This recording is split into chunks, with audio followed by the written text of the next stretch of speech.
Batabarete siko bengi biko ko. Jovani. Otara na si. Kansisi hapa hivi. Vumbi kuruka. Ndakupiga. Ndali mwambi. Na kasharge niko. Hapa na kama biko bafungia njia hapa yana yo vile. Ile banki ndio inataka kule. Naam, habari za asubuhi mpendwa msikilizaji na mtazamaji wetu popote uliko. Matumaini yangu makubwa ni kwamba utakuwa salama usalimini pamoja na familia. Ujambo na karibu kuambatana nasi katika habari zetu za asubuhi ya leo, ikiwa ni tarehe 27 mwezi Novemba mwaka wa 2025. Kutokea mashariki mwa nchi ya Jamhuri ya Demokrasia ya Kongo, hii ni Amani TV Media, kituo bora cha matangazo ambacho kinakuletea habari za ukweli na za uhakika kuhusu yote yanayojiri sehemu mbalimbali mashariki mwa DRC, jimboni Kivu Kusini, lakini pia jimboni Kivu Kaskazini. Kama kawaida, tuko hapa kukuhabarisha habari za kile ambacho kinaendelea kwenye uwanja wa vita. Hivyo ili uendelee kupata habari hizi kila sana kila sekunde, na kusubscribe channel hii, kucomment, lakini pia kusambaza habari hizi kwa wakongomani wengi, lakini pia watu mbalimbali, ili naendelee kuzipata kama kawaida. Asubuhi ya leo tunayo mengi ya kuweza kukujuza kuhusiana na hali ya usalama jimboni Kivu Kusini, lakini pia hali ya usalama huko jimboni Kivu Kaskazini, ambako mapambano yanaendelea kati ya waasi wa AFC M23 na vikosi vya jeshi la taifa FARDC wakiungana pamoja na wazalendo. Lakini pia tujielekeza maeneo ya Kilungutwe, tukwambie ni wanani ambao wanadhibiti kijiji hicho cha Kilungutwe kipatikanacho ndani ya tarafani Mwenga jimboni Kivu Kusini. Kwa hivyo kuwa nami mwanzo mpaka tamati, mpendwa msikilizaji.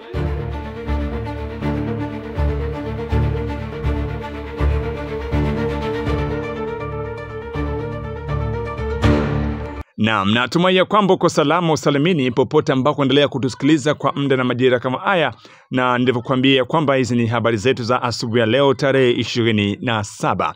Na moja kwa moja tufungue kurasa wetu wa habari kutoka huko tarafani Mwenga jimboni Kivu Kusini, ambako licha ya makubaliano yaliyowekewa saini kati ya serikali ya Jamhuri ya Demokrasia ya Kongo na waasi wa AFC M23 katika mchakato wa mazungumzo ya Doha, mapambano bado yanaendelea katika mikoa ya Kivu Kusini pamoja na Kivu Kaskazini, mashariki mwa nchi ya Jamhuri ya Demokrasia ya Kongo. Waasi hao wa M23 sasa wanaendelea kusonga mbele katika wilayani Mwenga mkoani Kivu Kusini, ambako siku ya Jumanne tarehe 25 Novemba mwaka wa 2025 wameshikilia kijiji cha Kilungutwe. Imeripotiwa ya kwamba waasi wa M23 kikamilifu wameingia katika kijiji cha Kilungutwe na kudhibiti maeneo hayo. Mmoja wa viongozi wa eneo hilo ameambia media yako kwamba tetesi za kuhusu kuanguka kwa kijiji hicho zilianza kusikika tangu Jumatatu. Kwa muda mrefu kijiji cha Kilungutwe kimekuwa eneo huru lisilo na uwepo wa jeshi, huku majeshi ya FARDC walijiondoa na kuelekea Kasika na Mwenga mjini.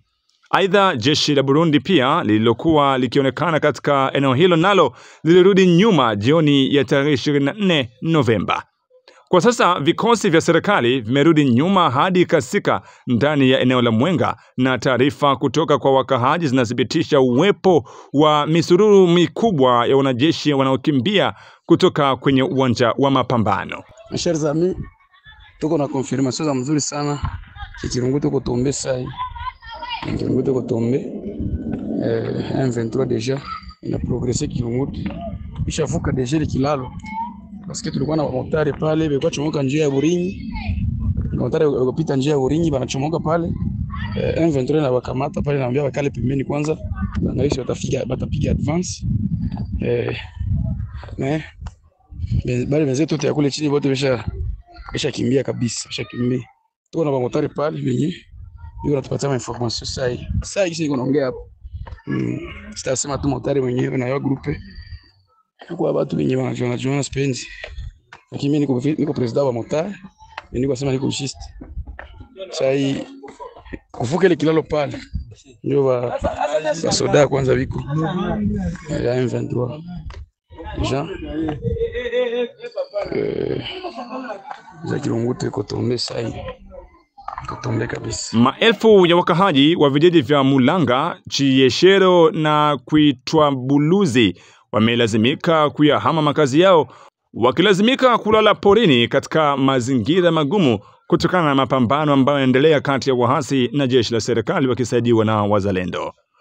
Mwenyekiti wa mashirika ya kiraia katika wilayani Mwenga, Mheshimiwa Lungele Itebo, amesema kuwa waasi wa M23 walivamia na kushambulia ngome za FARDC katika maeneo ya Mulanga, Chieshero, Kuitwabulizi na kijiji chingine cha Butongo katika eneo la utawala wa Bunyinyi.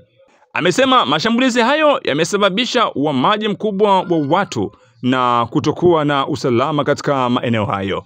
Ameongeza kuwa wakahaji wa Kasika, Chidasa na maeneo ya makao makuu ya utawala wa Lwindi pamoja na sehemu zingine za Mwenga walilazimika kutumia siku ya Jumanne wakisikiliza milio ya risasi iliyokuwa ikifyatuliwa na wahalifu wanaodaiwa kupora mali za wananchi. Kwa siku kadhaa sasa, mapigano yameripotiwa kuongezeka katika eneo la Mwenga, hasa katika kijiji cha Kilungutwe na maeneo mengine jirani. Ikumbuke kwamba waasi wa AFC M23 waliingia kwa mara ya kwanza katika wilayani Mwenga mwezi Mei mwaka huu, walipotoa maeneo ya Burinyi na Luhinja ambako hadi sasa wanasimamia mgodi wa dhahabu uliopo katika eneo hilo. Vyanzo vya utawala vimekumbusha kwamba waasi wa M23 waliingia mapema maeneo ya Kilungutwe hiyo jana kikamilifu mnamo majira ya saa 5 asubuhi.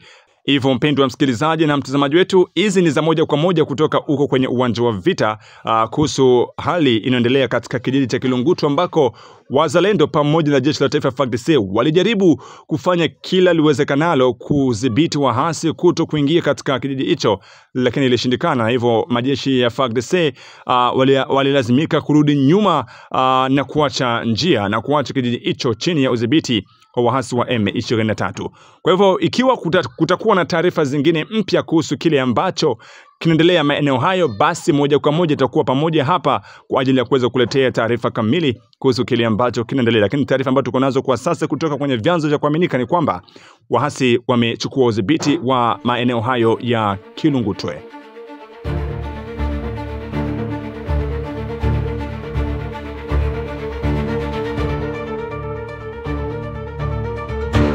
Na tukisalia tu na habari hizi kutoka huko kwenye uwanja wa mapambano ni kwamba mapigano makali yameripotiwa tena kati ya waasi wa AFC M23 na vikundi vya wazalendo siku ya Jumanne tarehe 25 Novemba katika eneo la Mpombi lililoko katika kijiji cha Banakidi, kata ndogo ya Kisimba katika wilayani Walikale huko ni mkoani Kivu Kaskazini.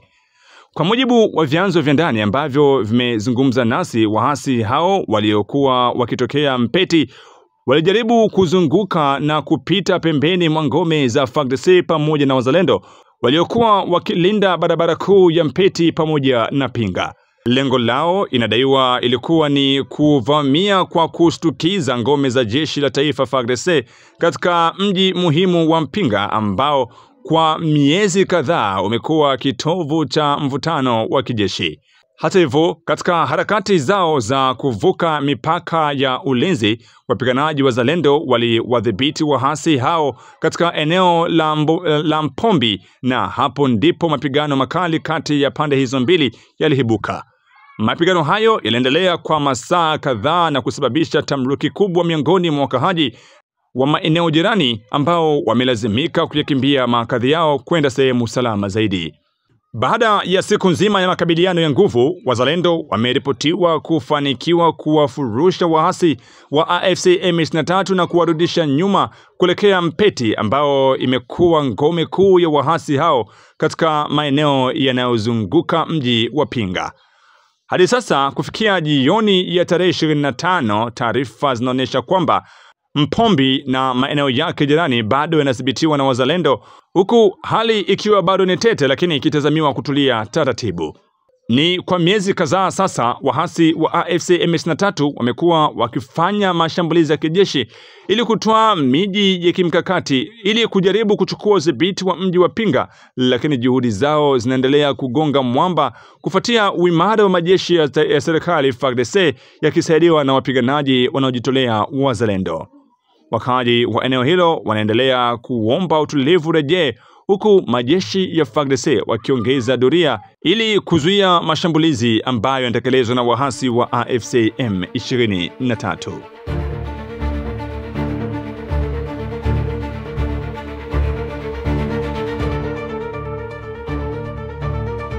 Na tukisalia tu uko kwenye uwanja wa vita, ni kwamba majeshi wa kujitolea wazalendo walioumia vitani katika eneo la Beni, Kivu Kaskazini, wanakabiliwa na hali ngumu ya kupatiwa matibabu bora.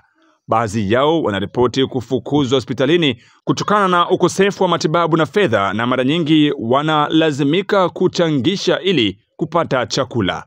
Hali hii inazidi kuongezea mateso makali wapambanaji hao ambao wajitolea kwa ajili ya kupambania taifa lao. Wananchi na familia zao wanatoa wito kwa serikali kuwajibika kikamilifu na kushughulikia haraka iwezekanavyo mateso ya wanaopambana kwa ajili ya nchi ya Jamhuri ya Demokrasia ya Kongo. Au waendelea kuomba serikali ya nchi ya Jamhuri ya Demokrasia ya Kongo kufanya ima kwa ajili ya kwenda kuwatolea msaada wa majeruhi hao wa kizalendo ambao wamepata majeraha kutoka kwenye uwanja wa vita uko mkoani Beni. Hapa ni kwenye kuna kwa walemavu wapiganaji wazalendo. Nimekuja waona, lakini nakuta wako na shida mbalimbali. Mtu na huyu haya pona, bana mutupilia pale, bana tia fasi moya, wanachunga avyo. Huyu ameumia sana kumkono, mnaona jinsi iko. Lakini kitu ya kushangaza, hakuna dawa nyingine yenyewe wanawapatia, wanachunga avyo ya kubarudisha kunyumba. Mtu saa hawa watajifalia nini wakirudia kunyumba?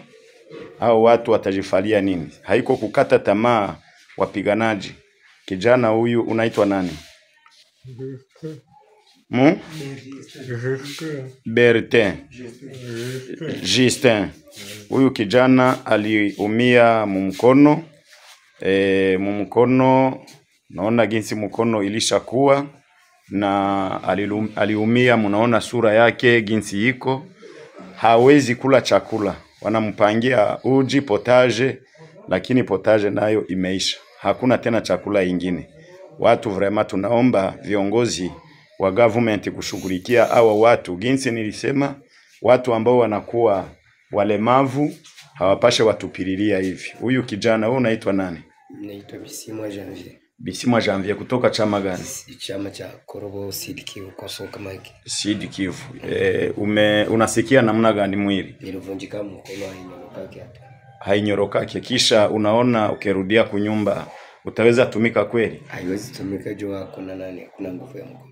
Hawa vijana vraiment tunalomba serikali ya Kongo iwashughulikie, sababu huyu ameumia mkono, haitumike, kumrudisha mweneo ya kwao hata pata jinsi ya kujisaidia. Tunaomba viongozi watusaidie kabisa, watujie msaada. Unaitwa nani kijana? Justin. Justin, uliumia wapi? Mtumbo na hapa kumapi. Ameumia kijana huyu, naye bamemtosha hospitalini. Hakuna dawa, hakuna nini, anachunga naye kurudishwa kunyumba. Kweli naomba vraiment mtusikilie huruma, watoto wetu wasiteseke hivi hivi. Asante. Masisi. Hali ya usalama inaendelea kuwa tete katika eneo la Oso Manyungu wilayani Masisi mkoani Kivu Kaskazini kufuatia mapigano yaliyojirudia kati ya wahasi wa AFC M23 na jeshi la Jamhuri ya Demokrasia ya Kongo FARDC ikisaidiwa na wazalendo. Kundi la Nyamaboko ya kwanza ndilo limeathirika zaidi kutokana na kuendelea kwa hali hii ya kutokuwa na usalama katika sehemu hii ya Kivu Kaskazini. Jumanne tarehe 25 Novemba mwaka wa 2025, wahasi wa AFC M23 waliongeza nguvu katika ngome yao ya Mahanga ndani ya kundi la Nyamaboko ya kwanza karibu na mpaka wa kundi la Waloa-Yungu wilayani Walikale. Askari wa ziada pamoja na silaha za kivita waliwasili katika eneo hilo ili kuimarisha vikosi vyao vilivyoko kwenye mstari wa mapambano. Vikosi hivyo vya ziada vimewasili masaa 24 tu baada ya wahasi hao kufukuzwa katika eneo la Buihimba, kundi la Waloa-Yungu na vikosi vya serikali vikisaidiwa na wazalendo. Kulingana na wachambuzi wa masuala ya usalama, msaada huu mpya wa wajeshi na silaha unalenga kuanzisha mashambulizi mapya dhidi ya jeshi la serikali kwa lengo la kuteka maeneo mengine. Haya yote yanajiri licha ya mchakato wa mazungumzo ya amani unaendelea kati ya serikali ya Jamhuri ya Demokrasia ya Kongo na waasi wa AFC M23 huko Doha, Qatar. Hata hivyo, hali ya usalama inazidi kuzorota huku makubaliano ya kusitisha mapigano yaliyotekelezwa miezi kadhaa iliyopita yakiendelea kukeukwa na pande hizo mbili.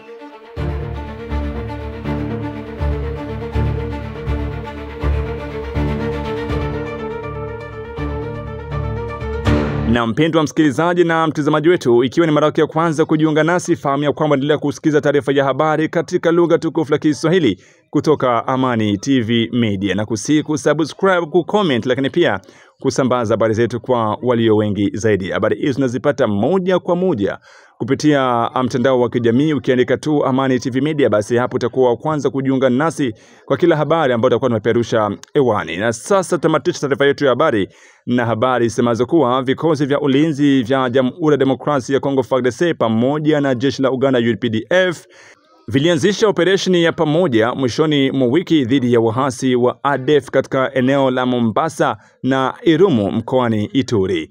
Operesheni hii ilianza baada ya kupokewa taarifa kuwepo kwa waasi katika vijiji vya Makala na Nduye wilayani Mombasa pamoja na eneo la Kabwike karibu na mpaka wa wilayani Beni katika eneo la Irumu. Baada ya makabiliano yaliyoripotiwa maeneo hayo kati ya waasi wa ADF dhidi ya muungano wa jeshi la taifa FARDC pamoja na jeshi la Uganda, wanachama wa ADF walitawanyika msituni, ingawa askari mmoja wa Uganda alijeruhiwa kwa mujibu wa vyanzo vyenye kuaminika. Wakaaji wa maeneo hayo wakiwa na hofu kutokana na mashambulizi hayo, sasa wanaogopa kwenda mashambani kutafuta chakula. Wakati huo huo, MONUSCO imeanzisha doria katika kijiji cha Busio kwenye uchifu wa Banyari Chabi ili kuimarisha usalama kufuatia taarifa za uwepo wa ADF mwishoni mwa wiki. Vyombo vya usalama vinasema vitaendelea kuwa macho ili kuwalinda raia na kutekeleza operesheni dhidi ya makundi haya ya waasi. Ushirikiano huu kati ya FARDC na UPDF unalenga kuwadhibiti na kumaliza wapiganaji wa ADF na kurejesha amani katika maeneo haya ambayo yameumizwa kwa muda mrefu na mashambulizi ya makundi yenye silaha, hususan kundi hilo la ADF ambalo mara kwa mara linatekeleza mauaji dhidi ya raia.